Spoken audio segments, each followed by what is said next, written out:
Este é o Segurança Legal episódio 322, gravado em 4 de agosto de 2022. Quem coleta os dados do seu carro? Neste episódio, falamos sobre o cenário atual de coleta de dados pessoais nos carros. Segurança Legal, com Guilherme Goulart e Vinícius Serafim. Um oferecimento Brown Pipe Consultoria.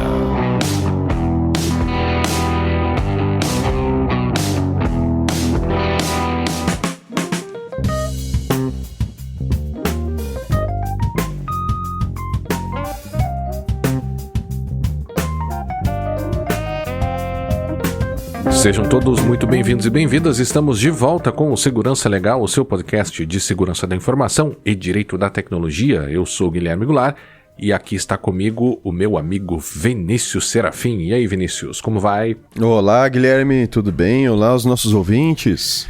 Sempre lembrando que para nós é fundamental a participação de todos por meio de perguntas, críticas e sugestões de tema. Para isso estamos à disposição dos ouvintes pelo Twitter, lá no @segurançalegal, pelo e-mail podcast@segurançalegal.com, youtube.segurançalegal.com, Mastodon, que é o @segurançalegal, @mastodon.social, e também temos a nossa campanha de financiamento coletivo lá no PicPay. Vinícius, você já contribuiu com a nossa campanha de financiamento coletivo lá no PicPay ou no Apoia-se? Não, por nenhum dos dois. Minha contribuição então, é sempre aguardar, por outros né? meios. Por outros meios, né? Pela sua participação aqui na gravação, né? A sua contribuição. Não, e apenas na gravação, claro, né? É só a gravação. Então aqui, se você quiser então fazer a sua contribuição pelo PicPay, basta visitar picpay.me/segurançalegal ou no Apoia-se, apoia.se/segurançalegal. Também lá no Pix, no nosso site você encontra a chave para fazer a contribuição via Pix. E, Vinícius, o tema de hoje é uma pergunta que eu vou fazer para você essa pergunta. Eu quero que você me dê uma resposta objetiva. Quem coleta os dados do seu carro? Do meu, cara, eu acho que ninguém. Pelo menos não online. Uhum. Offline pode até ser, mas online, por enquanto, ninguém. Uhum. É uma incógnita, né? Porque a gente tende a simplificar e às vezes até não prestar atenção. Acho que a grande maioria das pessoas não pensa nisso, né? Nós eventualmente pensamos e já gravamos sobre isso lá no Cherokee Remote Control, né? Uhum. E eventualmente já falamos aqui no passado um pouco sobre segurança em IoT e tal, mas é uma coisa que definitivamente não está no radar das pessoas e me parece que a arquitetura da coisa toda é feita de propósito para que essas coletas, né, e esses tratamentos de dados sejam feitas, né, com a menor fricção possível, né? A gente decidiu gravar sobre isso depois da leitura de um artigo muito interessante, né, Who is Collecting Data from Your Car, do John Keegan e do Alfred Ng, lá do The Markup, que a gente vai deixar o link aqui no show notes. Nós entramos em contato com o John Keegan, convidando ele para mandar um áudio aqui, né, Vinícius? Ele respondeu para a gente muito gentilmente dizendo que não poderia participar. que ele estaria muito ocupado, agradeceu o convite e não poderia participar, mas enfim, acontece, né, Vinícius? Nem todo mundo está disponível, assim, né? Acontece, mas olha, ele deve ser muito mais ocupado que a gente, isso já acontece com a gente. Ele é um jornalista, eu não conhecia, mas ele é um jornalista especializado ali em jornalismo de dados e esse tipo de pesquisa aqui, né? Então, basicamente, o objetivo desse artigo que eles escreveram foi lançar luzes sobre esse problema e essa questão sobre quem coleta dados nos veículos atuais, como esses dados são coletados, quem são essas empresas que coletam esses dados e, consequentemente, para que elas usam esses dados, além também de demonstrar as preocupações que eles têm, ou as preocupações que existem, né, do ponto de vista, sobretudo, dos titulares e dos donos dos carros nessa dinâmica de uso de dados. Ele começa, Vinícius, com uma metáfora que eu acho que é interessante. A gente já fez uma metáfora diferente aqui, né? Do carro como um computador, né? O carro não é mais um carro é um computador que te leva para os lugares. Ele usa uma metáfora um pouquinho diferente, que é a metáfora do carro como smartphone. O que tu acha? Cara, Eu acho que sim, é uma boa metáfora, mas eu não sei se nem se é metáfora. Porque o que acontece, né? A partir do Isso momento... é a realidade mesmo. Né? É a realidade mesmo, que os carros até recentemente, né, tu tinha a possibilidade de rastreamento e tal, mas tu botasse um equipamento específico para rastrear, que tu ainda pode comprar, ainda pode colocar, no teu carro não tem. E aí alguns desses equipamentos começaram a interfacear, como o carro começou a ficar, entre aspas, smart, né? Ele passou a ser todo eletrônico também, então tudo nele é passível de ser, não só de ler o estado das coisas, né? Como sensores, né? Com sensores, mas também tu passa a ter atuadores, então o teu próprio processo de direção eletrônica, para o carro poder se estacionar sozinho, por exemplo, né? Ele não é só sensor, ele precisa ter um atuador para conseguir fazer, né, virar a direção do carro, etc. Então, a partir do momento que tu tens isso, que tem essa estrutura no carro, tu começa a ter as CAN bus, que são aquelas redes que estão... As redes que interconectam dispositivos dentro do carro. E essa rede é como se fosse uma rede de computadores. Tu tem bits transitando lá, endereçado para um componente, endereçado para o outro, com leituras, comandos, etc. Então, isso já funciona ali. Se tu consegue oferecer o acesso a essa rede por meio de uma interface, e aí tu conectar outros dispositivos que leem esses dados e fala via Wi-Fi ou via 4G, 5G com alguma central e envia esses dados, sabe, aí é trivial. E os carros, de um tempo pra cá, todos eles têm a interface OBD2, que é justamente essa interface usada para diagnóstico, né, para diagnóstico tu precisa coletar dados, né? Uhum. Então, no momento que tu interfaceia isso com um equipamento numa oficina, tudo bem, tu tem lá os displayzinhos, tem no AliExpress um monte de equipamentos pra tu poder ligar. Eu tava vendo esses dias, né, pra tu colocar novos displays digitais dentro do carro. Isso, tu pluga lá e consegue pegar umas coisas lá, então. Então, é interessante. Agora, se tu ligar, em vez de um aparelho desses, que faz a leitura e te mostra no display, tu ligar um aparelho que faz a leitura e manda pra internet, bom, aí acabou, né? Assim não tem mais limite. A gente... O objetivo aqui não é falar sobre carros, né? A gente não estuda essa questão de carros, assim, mas eu acho que é interessante fazer um alerta até, né? Porque a perspectiva desses dois jornalistas aqui é falar numa perspectiva americana e europeia. Uhum. Né? E o mercado americano, sobretudo, ele é muito mais aquecido e é muito mais desenvolvido do que o nosso mercado aqui. O europeu também, né? E claro que chegam alguns desses carros, esses europeus, essas BMWs e tal, e Mercedes, elas chegam tranquilamente aqui, né? Você vê esses carros aqui. Agora, nos Estados Unidos, essa ligação de carros, a informatização dos carros é algo bem mais antigo, né?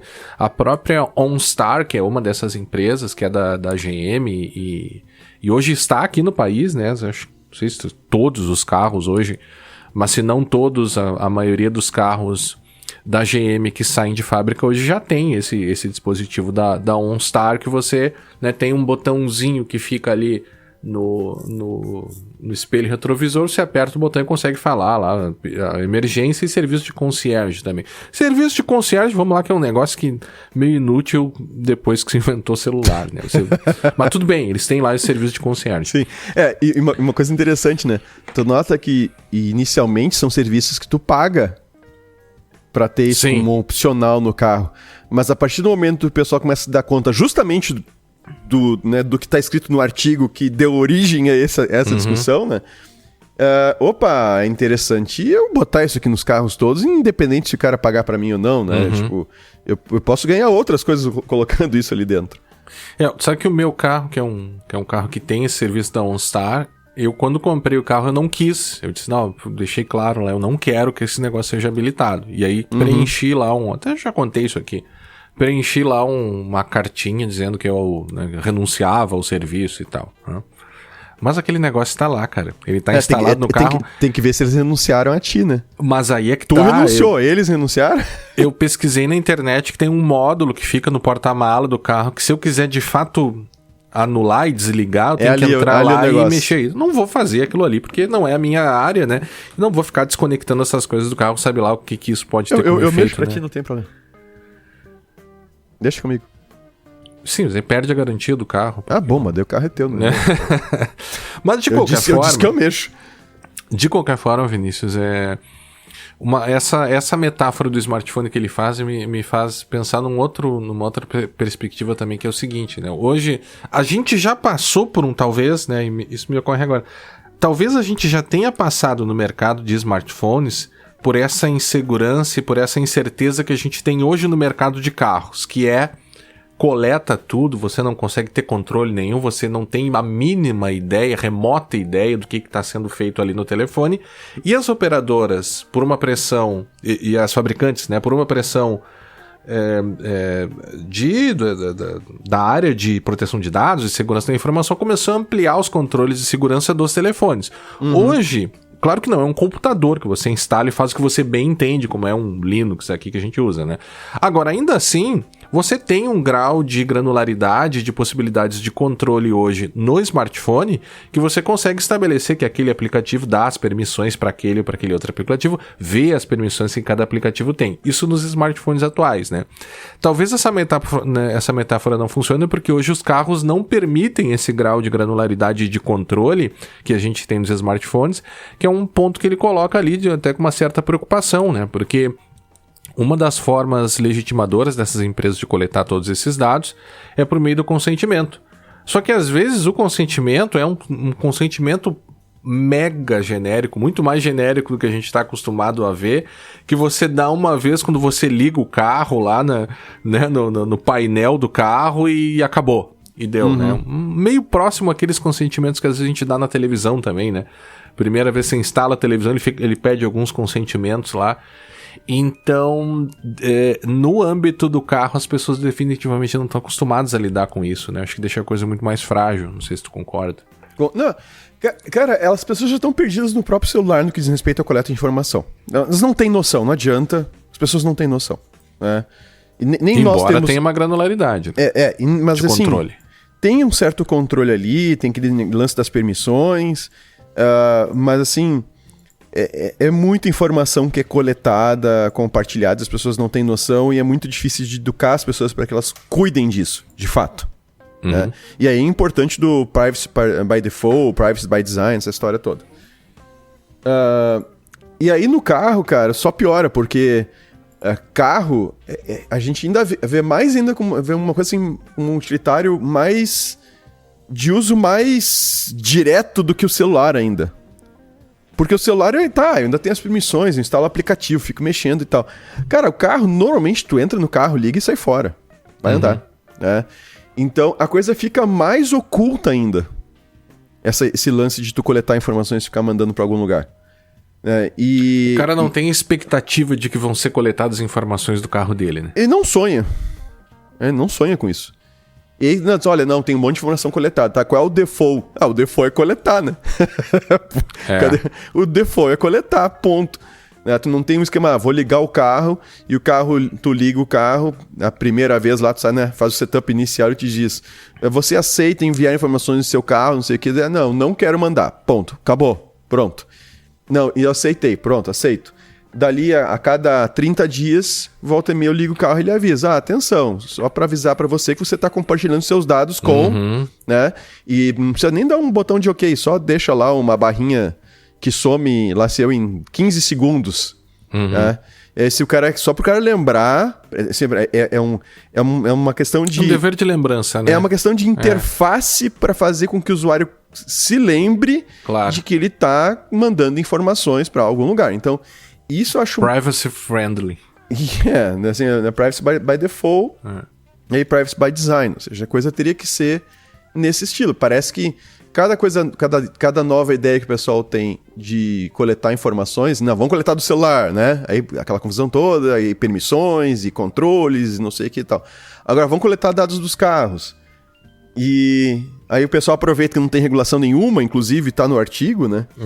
E saem correndo coletando o que podem, o que devem e o que não devem, né? Eu me chamou a atenção, bem lembrado isso, que ele disse que não tem regulamentação nenhuma, né? Tem a LGPD, né? Na Europa, apenas uma notinha do editor, eu quis dizer GDPR aqui. E nos Estados Unidos, algumas leis setoriais, enfim, de alguns estados, né, que vão fazer uma regulação. Essa questão da granularidade é que me preocupa, né? Eles comentam ali, né, de que em alguns casos você dá o consentimento para compartilhar dados com o GPS, com a navegação via GPS do InfoCenter. Tem dão um nome diferente lá, mas que é a parte multimídia lá do carro, né? Uhum. E que isso seria... Você precisa dar para usar o GPS do próprio carro e não espelhar o GPS do teu telefone, que é uma coisa diferente, né? Mas a partir do momento que você dá essa permissão, outros, e a gente até pode chamar aqui data brokers de carros, que é outra coisa, né? Porque, na verdade, os data brokers são data brokers, né? A natureza deles justamente é buscar dados, não somente que tu fornece em certos contextos, mas em alguns casos dados até offline, né? Então esses burôs de crédito e coisas assim, eles são muito criativos a buscar dados em outros lugares. Então o data broker já é entendido, né, como uma empresa que busca dados de outras áreas. Agora o data broker de carro, se é que a gente pode chamar assim, é mais interessante porque ele é focado, e são empresas que são focadas nesse tipo de tratamento de dados de mobilidade de maneira geral, mas não somente de mobilidade, né? É mobilidade no sentido de que eles coletam dados para os lugares que você vai, mas eles também vão coletar dados sobre o teu comportamento enquanto dirige, o que é muito importante, e o que vai fazer uma conexão em alguns casos, em alguns tipos de empresa, que fornecem dados para seguradoras, né? Que é um outro mundo aí da proteção de dados. Tem até um livro bem interessante aqui, que é o Tiago Junqueira, que fala tratamento de dados pessoais e discriminação algorítmica nos seguros, né? Ele discute um pouco sobre essa questão, né, porque a seguradora ela tem o direito, faz parte do contrato de seguro, ela medir o teu risco, né? Então, tanto, né, faz lá as declarações iniciais de risco, né? Você não pode mentir, você tem que dar de boa fé. Se você agravar o teu risco, a depender do caso, né, ela pode não pagar a indenização. Tem uma série de regras que giram em torno dessa avaliação de risco que a seguradora tem o dever de fazer e pode fazer. A questão é até onde ela pode ir para fazer isso, e a questão é o quão consciente as pessoas estão de que ela mesma está fornecendo informações quase que online, a depender do caso, para a seguradora. E a gente já avançando um pouco aqui, e falando um pouco mais sobre o estudo, são muitas informações, a gente sugere que vocês vejam os show notes, mas eles identificaram 37 empresas que coletam e tratam dados nessa indústria automobilística. Claro que esse não é todo o universo de todas as empresas que fazem isso. 37 foram que eles conseguiram identificar no estudo deles, né? O objetivo principal, sem dúvida, é a monetização.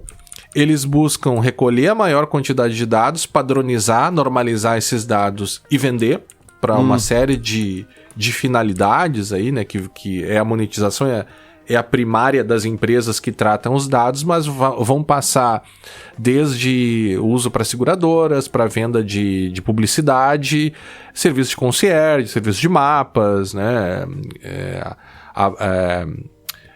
Questões relacionadas à manutenção do próprio carro, que são situações de telemetria, e seguros eu já falei.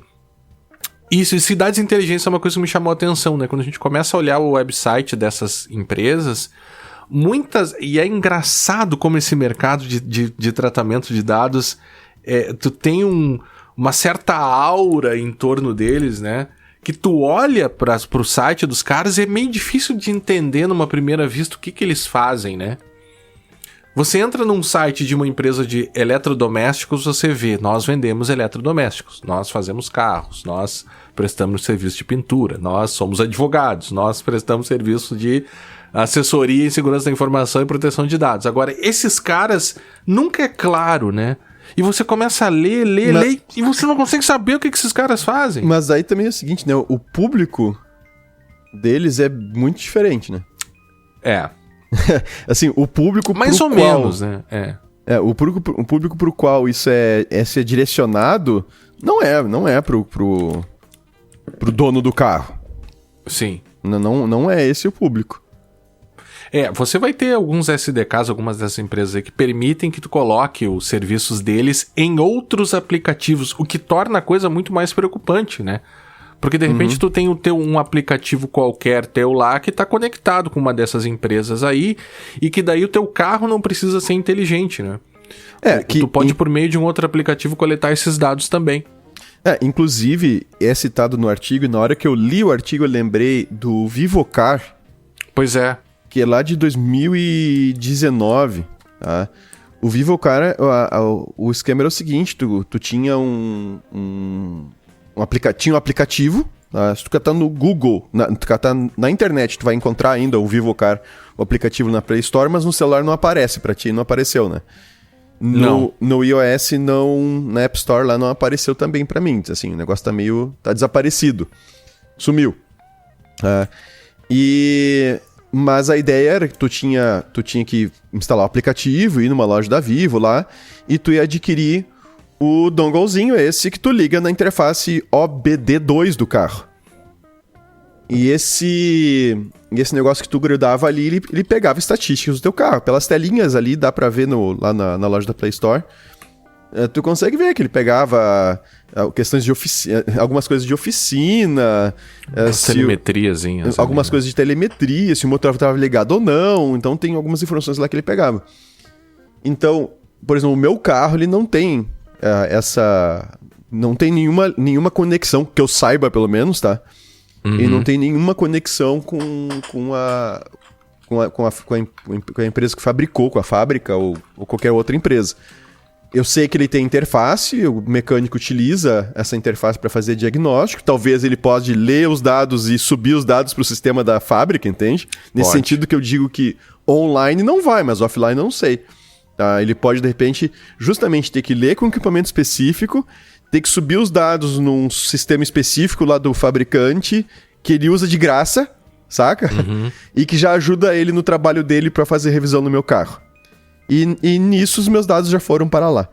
Então ele tem como fazer essa volta, mas então assim, mesmo pela oficina mecânica, né? Pode ir por ali. E com esses aplicativos, a Vivo descontinuou, pelo que a gente pesquisou hoje ainda, a Vivo descontinuou o serviço, não tem mais o Vivocar. Mas tu talvez tenha outras soluções aí que te permitam fazer isso. E olha, se bobear, deve ter no AliExpress alguma coisa. Tem. Se tiver coragem de conectar aqui, uma dessas aí. Eu até tenho um amigo, um vizinho meu aqui que eu descobri esses dias que ele mexe com áudio também. A gente tá batendo altos papos aí. Altos papos sobre áudio de high fidelity. High fidelity, né? Lossless e coisa.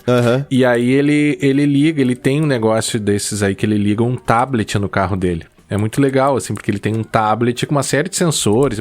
E aí ele tem um desses OBD2 aí que é Bluetooth. Interessante, né? Porque tu liga o conector lá no OBD e ele transmite por Bluetooth por um receptor que tu vai ligar em outra coisa para obter essas questões, né? Esses dados, né? Vamos falar um pouquinho, cara, sobre algumas dessas empresas, dessas classificações, né? As mais interessantes são as chamadas data hubs de veículos, mas ele começa com as próprias fabricantes, né? Ou seja, nessas categorias de empresas que tratam dados provenientes dos carros. A primeira seriam as fabricantes, ele também chama de OEM é Original Equipment Manufacturers, que são as responsáveis pela produção, coleta e controle da maioria dos dados. E aqui também cabe uma ressalva àquilo que a gente falou antes, né?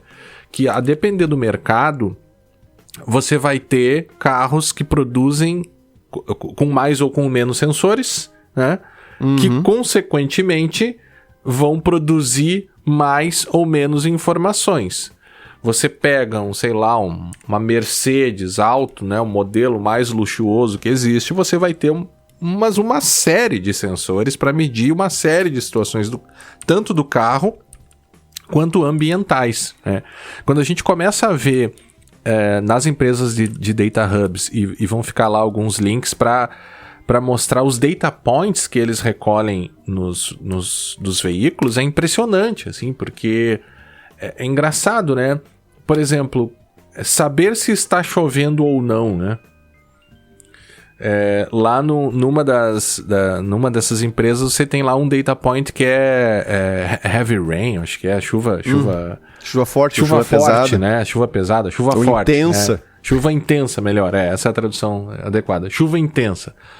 Ora, tem alguns carros que de fato tem o sensor automático de para-brisa, de ligar o para-brisa, né? Claro, o meu tem.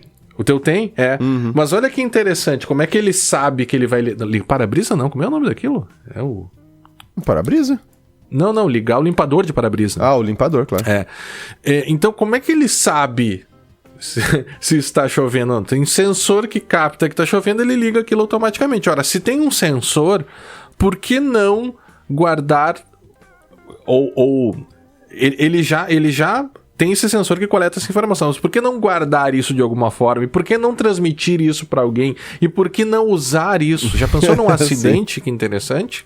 Sim. Saber se estava chovendo ou não naquele momento pode ser algo importante para você pagar ou não, talvez, a indenização. E veja que interessante, o carro que coleta a informação de que está chovendo ou não, certamente ele vai ter uma série de outros sensores, por exemplo, a velocidade que você estava, quando que você freou, a pressão que você aplicou no freio, e fora uma série de outras coisas lá, e uma série de são centenas, isso que é interessante, me chamou a atenção, sabe? Tem uma delas que é a Caruso, os caras recolhem 245 data points. Né, eles têm lá o data catalog deles, que vai ter 245 possibilidades. Claro, essas possibilidades vão mudar dependendo do carro. Se você pega um Kwid, que é um carro bastante simples, acho até que é o carro popular mais barato do Brasil. Como é que é o nome? Kwid. Kwid? Kwid, Kwid. É um carro tipo um Uninho, assim, mas é da Renault. Tô muito por fora. Ele vai ter, sim, alguns sensores, mas muito menos, produzindo muito menos informações do que uma C200 lá. Então, você tem os fabricantes de carros, né? O que faz também, de uma forma muito interessante, que o próprio negócio dos fabricantes mude, né? E o fabricante tenha o interesse em ele controlar os dados ou transferir a parte de coleta e controle para outras empresas. Então você pode tanto decidir, sei lá, a BMW decide que ela vai ser vai ser uma protagonista maior na coleta e tratamento desses dados, ela poderia fazer isso, né? Uhum. Ou ela pode contratar esses data hubs de veículos, que vão adquirir dados de veículos de múltiplas fontes, que podem ser tanto as próprias fabricantes, as OEMs, ou provedores de serviços, ou diretamente dos carros por meio dessas conexões ODB, né? Ou por telefones celulares, ou seja, você vai ter daí esses caras que vão fazer esses data brokers aí, né? E que vão controlar essas informações. A primeira delas, a gente não vai ler todas aqui, mas a primeira delas é a Caruso, né? Que se vocês forem entrar lá, vocês vão ver. Eu já passei pro Vinícius ali no Developer Portal, né? Então isso aí vão ser as informações para nerds, né? Porque se você quiser ver as possibilidades, não sei se você quer pegar algum aí, Vinícius, falar alguma coisa aí que tu achou interessante nesses data points. Cara, é que assim, o que impressiona, eu acho que é legal mesmo que você não seja um nerd, tá? Você clique no link lá no show notes, porque tem absolutamente todo tipo de informação que você imaginar. Eu olho e não entendo muito isso aqui, mas enfim. Não, é que se tu olhar, assim, ó, tu pega, por exemplo, bateria. O que essa bateria tem ali? Uhum. Voltagem da bateria, o nível da bateria, etc, tá? Como é que a bateria está sendo carregada, charging method, charging history, histórico de carga. Eu vou avançar aqui. Tu viu o primeiro ali, Accident Call Automatic? Que esses carros da GM, eles têm uma chama automática. Tu capotou lá e tal, ele chama automático. Aqui, status da fechadura do capô, o status do capô, o status da ignição, todas as luzes, sim, status de todas as indicações. Tanto luzes, não só as luzes externas, como as luzes do painel, tá? Se estão acesas ou não. Deu um problema lá no carro do Guilherme e o Guilherme demorou pra vir, fundiu o motor e ele veio e reclamou que, não, isso aqui foi... Sim. Não, mas a luz estava acesa pra ti desde o dia tal, meu irmão. Por exemplo, né? Crash location. Pressão dos pneus, status do porta-malas, posição... Olha só. Posição da janela... Se ela tá aberta? Não é se ela tá aberta ou fechada, é posição. Como assim posição? O quanto ela aberta ela está, ou o quanto fechada ela está. Sim. Não é só... Sim, interessante. Cara, assim, é informação que não acaba mais. Assim, isso aqui, bem trabalhadinho, em termos de tu meter isso no machine learning da vida... Olha isso aqui, ó. Last Trip Driving Style Acceleration. Ou Last Trip Driving Style Braking. Tu vai ter o que é isso aqui, quais são os timestamp... Ih, perdi aqui. Last Trip Style Braking. Driving Style. The timestamp the driving style braking was recorded. Mas ele não diz aqui como é que é... Enfim, primeira vez que eu tô vendo esses dados aqui também, né? Mas chama atenção as possibilidades, né? Para a indústria dos seguros, isso aqui isso aqui é um achado, né? Outra empresa, CCCX ou CCCX, que realiza coleta de dados para seguradoras e para detecção de acidentes e análise de risco, que é aquela coisa, né? Quando a gente vai fazer o nosso seguro de carro, você trabalha com o carro, você deixa o carro fora, tem motorista de 18 a 25, aquela coisa toda, com base em dados históricos, que esses perfis de riscos que são feitos, né? O interessante é sim você coletar, por exemplo, esse último dado aqui, que seria o teu style braking, ou style acceleration, como é que é? Last Trip Driving Style Acceleration, ou Last Trip Driving... Se você tem um histórico de como o sujeito conduz, né? Eu tenho um amigo, obviamente eu não vou dizer o nome dele, mas ele é ouvinte aqui do Segurança Legal, e aí a gente estava conversando esses dias que ele teve em 10 anos, eu acho, ele teve 5 acidentes. Usou o seguro 5 vezes, em 10 anos, em menos tempo e tal. Ou alguma coisa assim, mas não lembro exatamente. E aí ele foi renovar o seguro e a seguradora disse, não, nós não vamos, o teu perfil não nos permite que o teu seguro seja renovado, né? Eu até brinquei com ele, eles devem ter lá um machine learning, lá uma inteligência artificial que sabe que tu vai bater o teu carro agora mais uma vez daqui a um ano. Nesse caso, eles devem ter só um counter lá. Bateu 5... 5 vezes deu. If counter maior que... Então, esse tipo de previsão, né? Ou seja, você vai ter um algoritmo que verifica e que mapeia todos esses dados e produz lá, né, uma análise preditiva. Esse cara aqui certamente vai bater de novo, e aí a empresa, ela pode, né? A questão ela pode, mas ela vai ter que te dizer, né? Ela não... E aí vem toda a discussão no ponto de vista da proteção de dados, até que ponto esses dados podem e como eles podem ser utilizados. É para sempre? É um perfil que vai ser compartilhado entre as seguradoras? Isso vai impedir que tu tenha seguros, né? São preocupações que a gente, enquanto titular dos dados, precisa ter, né? Senão, de repente, tu não consegue mais segurar os carros e isso pode ser um problema também para as pessoas, né? E veja, eu não estou dizendo que as seguradoras não possam medir risco, elas podem, mas tem uma tensão que passa a existir também nesse mercado, né? Outra que é a High Mobility, que possui... Essa tem um catálogo de dados maior do que a Caruso, que eles possuem 600 data points, 600 data points, e aí quando a gente também vai olhar alguns desses data points aqui, também aquela...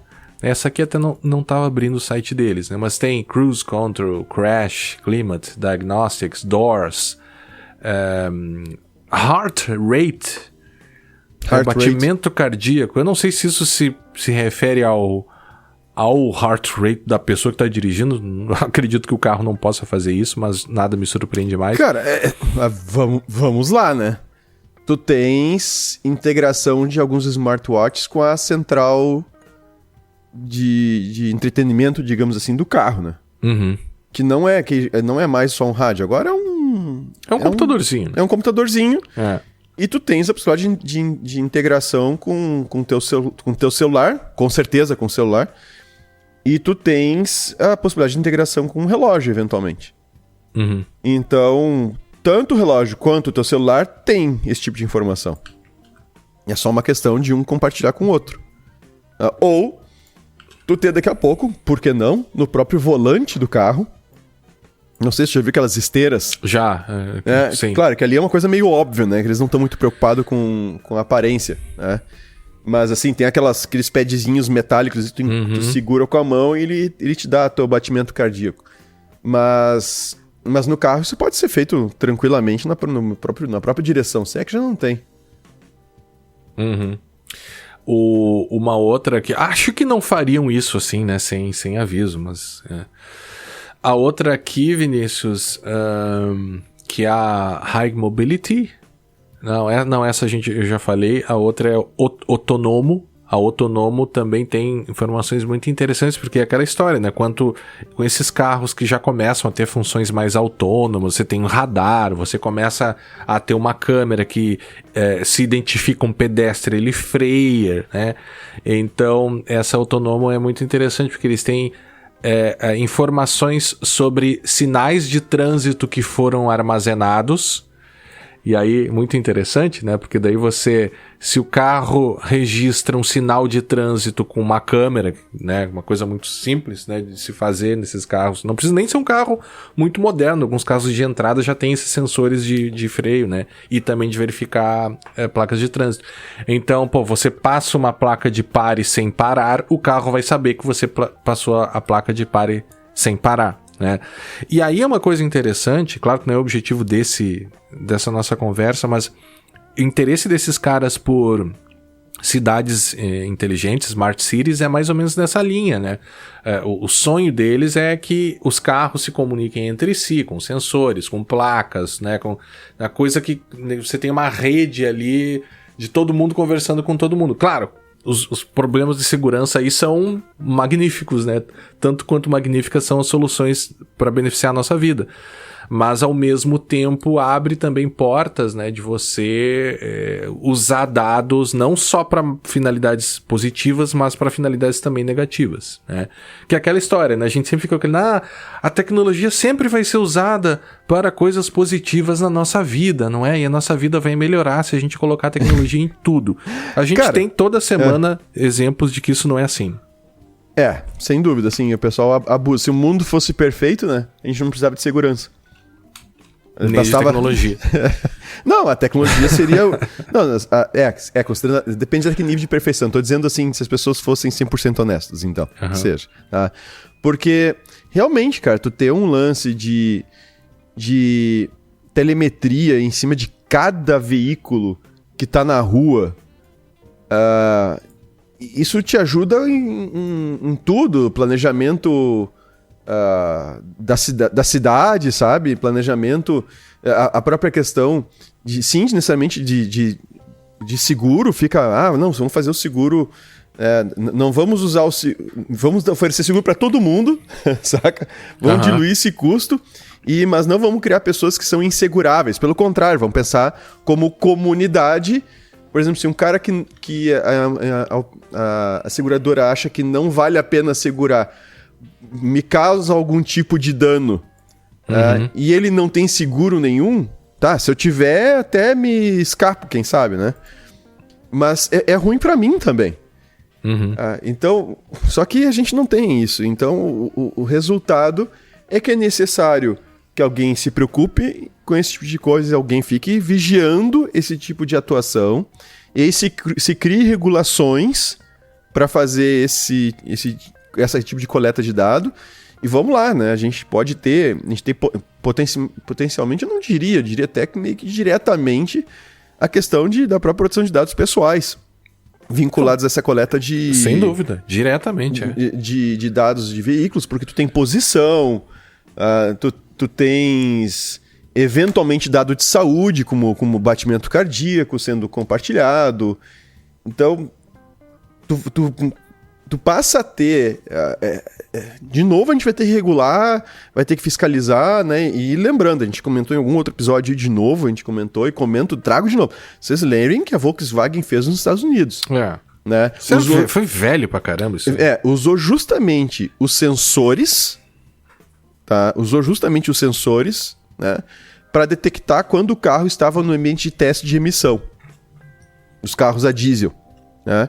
E aí mudava o funcionamento do carro para as emissões ficarem nos níveis que precisava para passar nos testes.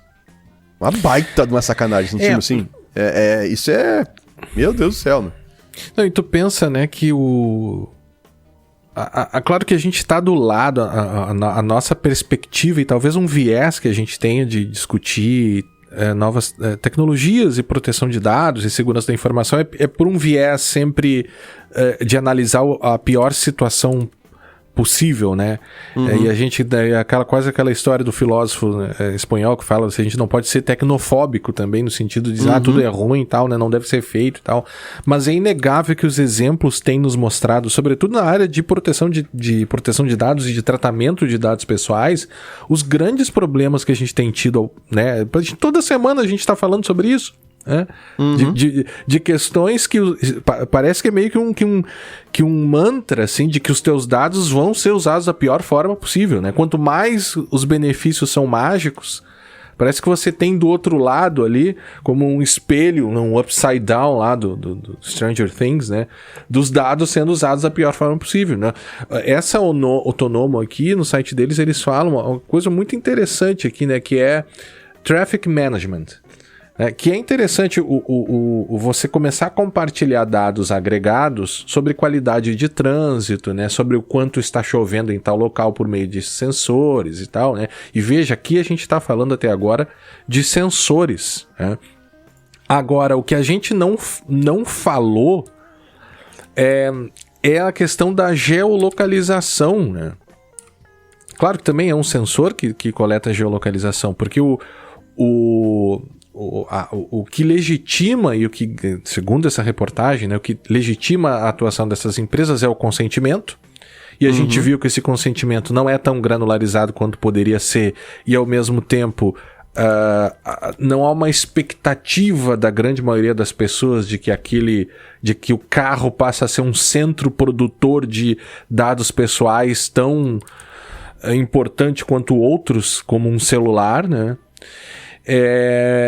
E a outra possibilidade deles aqui de legitimação da hipótese seria o fato de que algumas dizem, não, mas esses dados aqui são todos anonimizados, né? E aí pegaram um caso, e aí eles citam nessa reportagem aqui uma outra reportagem lá da Motherboard, que em 2021 um pessoal lá da Motherboard entrou numa dessas empresas aí, até acho que eu não anotei o nome aqui. Não, é autônomo, essa aí mesmo. E eles preencheram, tinha lá um serviço de free samples dos dados que eles produzem. O cara entrou num formulário com um e-mail falso, preencheu lá algumas informações e baixou 10 mil, acho que foram 10 mil dados aqui. 10 mil pontos de localização que, segundo eles, eram anonimizados, né? Olha, esses pontos de localização são anonimizados. Só que esses pontos de geolocalização, eles possuíam identificadores únicos, de forma que você conseguia saber que aquele identificador foi em tal lugar.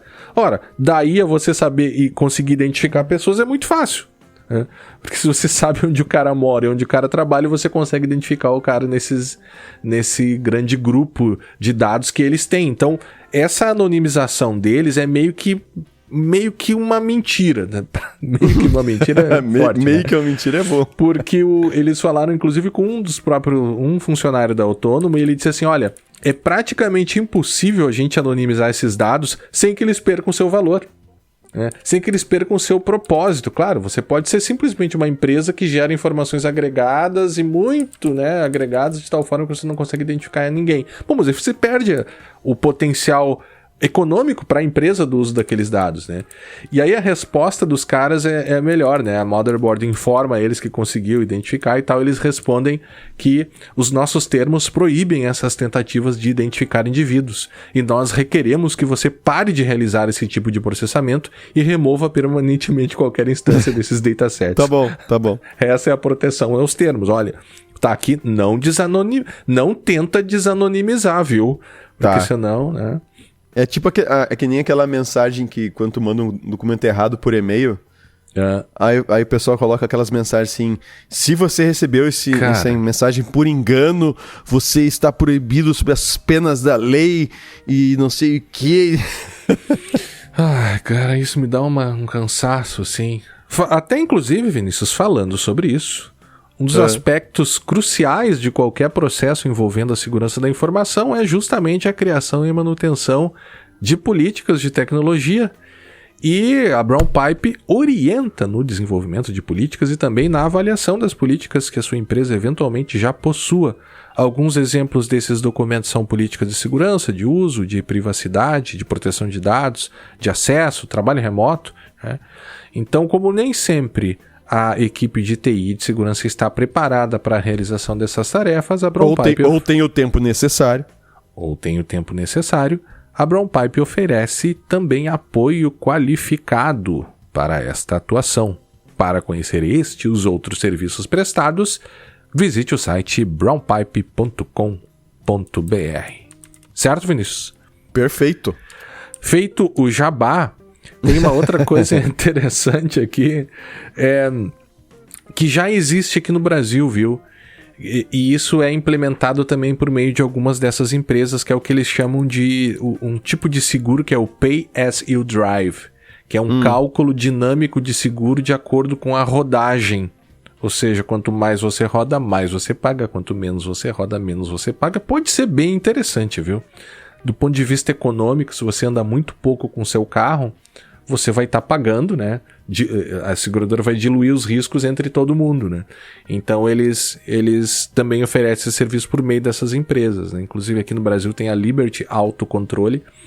Isso aqui não é jabá, eu só estou comentando que existe esse tipo de serviço, né? Além dessas empresas, então, de Data Hub, eles ainda têm as empresas de navegação e infotainment, era essa palavra que eu procurava antes, infoentretenimento, infotainment, as empresas que carregam lá aplicativos, inclusive no próprio sistema, né, de entretenimento ali, de multimídia, um negócio meio antigo, né, kit multimídia do carro.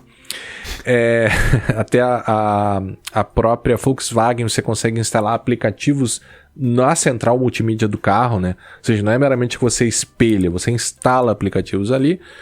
As próprias companhias de seguro, né, que começam a já usar esses dados aí tanto para oferecer descontos e ofertas, e a gente já falou, já gravamos sobre isso aqui de algumas operadoras, de algumas seguradoras brasileiras que tem até aquele aplicativo, né, que te dá descontos, você liga o aplicativo, né, ou seja, tudo isso é implementado por meio de algumas dessas empresas que por meio de SDKs e tudo mais, permitem que o teu aplicativo, né, inclua essas funcionalidades aí para coletar essas informações. Aí o teu carro não precisa ser smart, você usa o teu smartphone para fazer isso. As operadoras de telecomunicações e provedores de telemática, que eles chamam, que seriam essas empresas aí especialistas nessas coletas diretas, né, de informações diretamente dos carros, né? E acho que era isso, Vinícius. Não sei se tinha mais de minha parte, eu acabei falando demais. Me empolguei aqui, cara. Não, mas eu gostei bastante, cara, porque assim, o que eu quero... A gente tem... Existe um livro que, inclusive... A gente não leu, mas eu encontrei há muito tempo atrás e não li, e o Guilherme reencontrou esse livro agora. E nós não vamos ler de novo? E não vamos ler? Não, a gente vai ler sim. Não vou ler, não vou ter tempo de ler. Não, eu tô abrindo ele aqui agora. Não vou ler. Mas assim, vamos colocar no show notes esse livro, que é justamente como hackear carros. E faz uns anos, assim, é daquela época lá da Cherokee e tal. O pessoal começou a postar alguns videozinhos na internet, mudando, por exemplo, carro parado, mostrando um outro valor no velocímetro. Gente fazendo view meter no velocímetro, saca? Tu ouvindo uma música e o velocímetro. Fazer tipo um VU. Fazia com... Então, assim, teve gente fazendo um monte de esculhambação com isso, tá? E... Então, assim, dá pra brincar, mas cuidado, você vai estar brincando com um carro, né? Sim. E me parece, cara, eu li alguma coisa faz algum tempo já, me parece que alguns fabricantes começaram a botar algumas proteções com esse tipo de brincadeira, tá? Mas, óbvio, né, as proteções que eles normalmente colocam tendem a ser bem ruins, assim, então... mas dá pra fuçar, só se for fuçar, saiba o que você tá fazendo, não vai de repente detonar com o teu carro, não conseguir mais ou causar um acidente, né? Ou causar um acidente, pra te machucar alguém. Então, dá pra dar uma pesquisada, mas com muito cuidado. É o The Car Hacker's Handbook, A Guide for the Penetration Tester. É um livro de 2016 e eu acho que também cabe uma ressalva, né? Porque essa indústria de 2016 pra cá mudou muito, né? E aqui, uma última observação, Vinícius, nós não estamos falando, nem estamos falando aqui de carros autônomos, sim. Dos Tesla da vida, né? Embora alguns carros hoje, né, já tenham funcionalidades, né, que é o te manter na pista, né, evitar que tu saia da pista, mas eles não são autônomos, você ainda precisa, se você tira a mão do volante, ele ainda fica apitando, põe a mão no volante, tá? Ele faz algumas correções e aí desliga, para que você assuma o controle, né.